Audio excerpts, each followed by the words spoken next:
We have a lot of missions in the summer for, I would say, very, very, very inexperienced, ill-prepared people who drive up from the big city and like, oh, let's go for a hike, and they just start hiking. They don't have a map, they don't have any gear, rain protection, food, water, any navigational skills at all. They may know how to use like Google Maps, but that doesn't help you at all. Our response area, it's more often hikers and backcountry skiers and snowboarders. The backcountry skiers and snowboarders have chosen to enter that terrain and may or may not have the training and the equipment to be there. Up in my district, up in the mountains, we have a what's called a structure fire, whether that's a house or a building or a barn. We have a structure fire every like once a year or twice a year.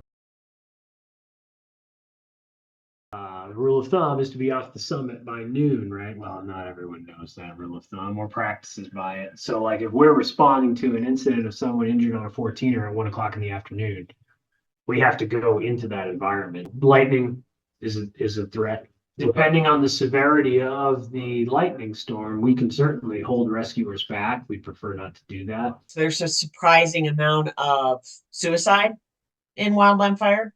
The people you work with in that high energy, high output environment, if they're not getting good support, there's actually a lot of people that are having a very difficult time dealing with that.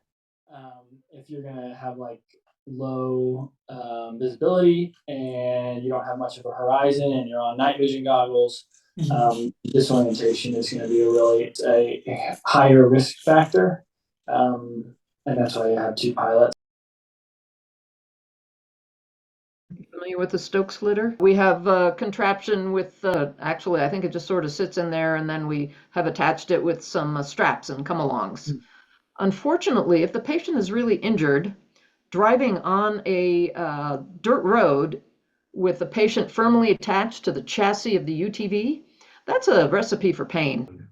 Drones that are like payload capable, where even if we couldn't get to someone, we could maybe get a drone airborne to give them supplies, a radio, food, just a little care package. That could help a ton. One of the major things with regard to eyes is our face mask, which combines into a breathing apparatus. They fog up all the time. They obviously don't provide any kind of help looking through smoke. There's glare from typically helmet-mounted flashlights. Protecting the respiratory tract of wildland firefighters is an active area of research in terms of product development. The best things out there right now is pretty much a cloth over the mask.